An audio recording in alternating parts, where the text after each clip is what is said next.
Hello everyone and welcome back to a very exciting chess game from the history of chess, and this is an unforgettable and immortal chess game. In this chess game we have Aron Nimzowitsch with the white pieces and his opponent was Semion Alapin. And this chess game was played in 1914 in St. Petersburg. So Aron Nimzowitsch was one of the most important, one of the strongest chess players, especially in the late 1920s. And his opponent Semion Alapin was also a very strong chess player, especially in the late 19th century of chess. And he is famous even today because of the Alapin variation of the Sicilian defense. Okay, so let's see what happened in this chess game. This is an immortal chess game, so Aron Nimzowitsch starts the game with e4. We have e6 and we have the French defense. Knight to c3, knight to f6, and then e takes on d5, knight takes on d5, and knight to f3.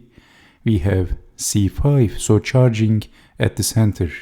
And white's d-pawn was looking pretty annoying, which was controlling important key squares in the center. So naturally black is attacking the pawn, but actually this c5 move was not a good move.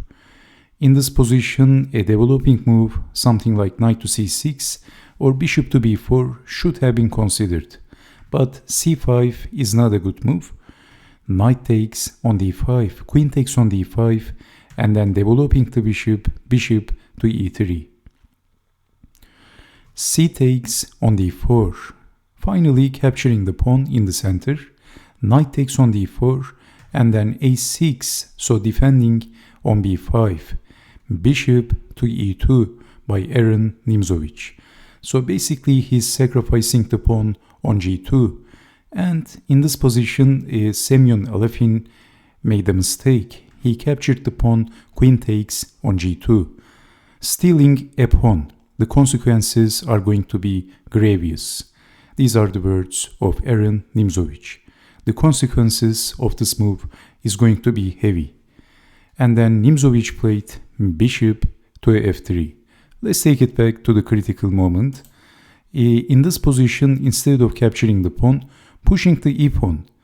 And after knight goes back to a safe spot, exchanging the queens and simplifying the game, and black's chances would be much better. Black would at least have a fighting chance, but white would still have the advantage because of having good development. Black is behind in the development, so this is why white is still better even after pushing the e-pawn. But in the real chess game, after queen takes on g2, after bishop to f3, defending the queen, losing tempo, and we can say that white is way ahead in the development.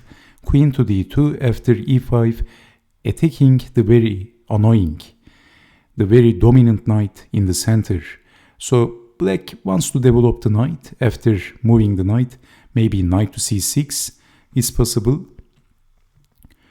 But in this position, because white has the superior advantage, the big advantage in the development, Aron Nimzowitsch castled from the queen side and sacrificing the knight.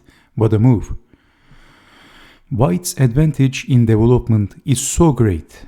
It is so superior so that he could sacrifice, he could afford a piece in this position, and black accepted the sacrifice. E takes on d4. After bishop takes on d4, we can say that white's advantage in development is now too great. White has much superior position, even though white is a piece down. Now have a good look at this position. Black only has managed to develop the queen, but all of the pieces of black is in the 8th rank, and black haven't castled. So white's bishop are very active. White has managed to castle. The rooks are connected. White also has this open file, so this doesn't look appetizing for black. But the game continued, developing the knight in this very difficult position, and this was actually a blunder. Can you see why this move was a blunder? If you haven't seen this chess game before, can you see the winning move, the ultimate best move in this position for white. What would you do if you had the white pieces in this position? But before showing that move, actually, even though this move looks harmless, actually, almost every move is losing for black in this position. Let's say developing the bishop to e7. Actually, this move would be better than knight to c6. But then white has rook from h to e1. So black is only one move away from castling. But after this move, white says, don't castle, because if you castle, I will take your bishop. And if, let's say, a bishop to e6, then we are going to capture on b7, of course. Developing is very difficult, and if knight to c6, then simply bishop takes on g7, a very strong move. And if doing something, let's say capturing or defending the rook, then simply capturing the knight and then checkmate. And after bishop takes, if moving the king, then we have Paul Morphy's checkmate, the opera mate, rook to e8, checkmate. Okay, so you can see that this position is very difficult. So this is why black actually played knight to c6. But I forgot one thing. Actually, in this position, if bishop to e7, rook over, actually black could castle. And after rook takes on e7, black is not a piece down, of course. Don't forget that white also sacrificed a piece. So white sacrificed the knight, of course. But still, white is better. White is ahead in the development. You can see that white has the much superior position. But at least black would have some fighting chance in this position. But black played much worse than this in the game continuation, so that the game became one of the all-time classics of chess. So in this position after knight to c6, did you see the best move for white? What would you do? It is actually a little bit tricky.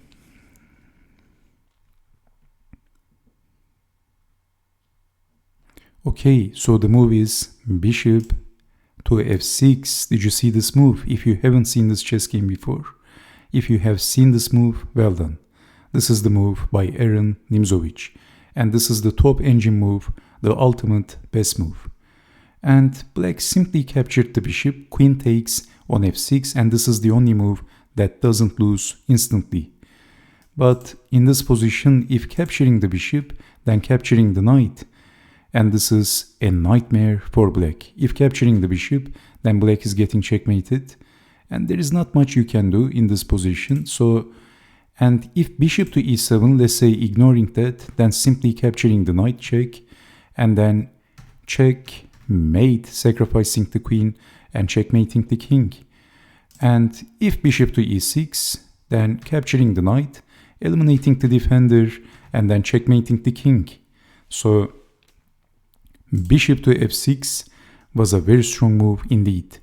So in this position, with capturing the bishop, black is also defending the tender square of d8 with the queen. So not capturing back with the pawn. But then simply checking the king, rook from h to e1. So Alapin is suffering big time in this position. We have blocking with the bishop with the dark square bishop. And if blocking with the light square bishop, what would you do in this position if you had the white pieces? There is a very nice move in this position. Of course, that is queen to d7. Checkmate. The bishop is pinned. So checking the king, and if blocking with the knight, then simply capturing the knight. And if capturing the rook, eliminating the defending, a defender elimination move as well, and black is getting checkmated. There is no defense. So anyway, in the real chess game, after rook from h to e1, blocking with the bishop, and black is only one move away from castling and surviving. But white played a killer move, and Nimzowitsch played bishop takes on c6. He says there is no escape. I'm going to checkmate you. So we have king to f8. If capturing the bishop, then checkmate. The bishop is pinned. So after bishop takes on c6, moving the king, and it is white to move, what would you do in this position? Of course, Nimzowitsch played queen to d8. Fantastic move, a fantastic chess game. Only move, and we see Paul Morphy's checkmate on the board, the opera mate.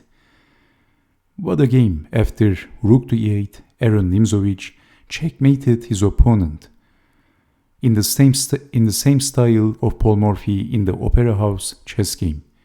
This game is very similar with the Opera House game of Paul Morphy.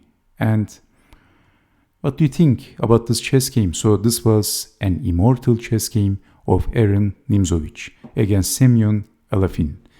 So let's check out this chess game once again, much faster. So this was a fantastic chess miniature and one of the unforgettable chess games of Aron Nimzowitsch.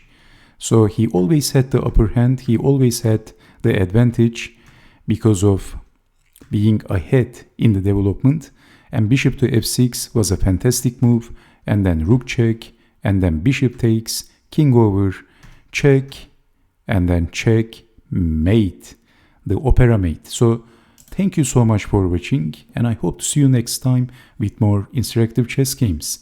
Stay safe, take care, and bye bye.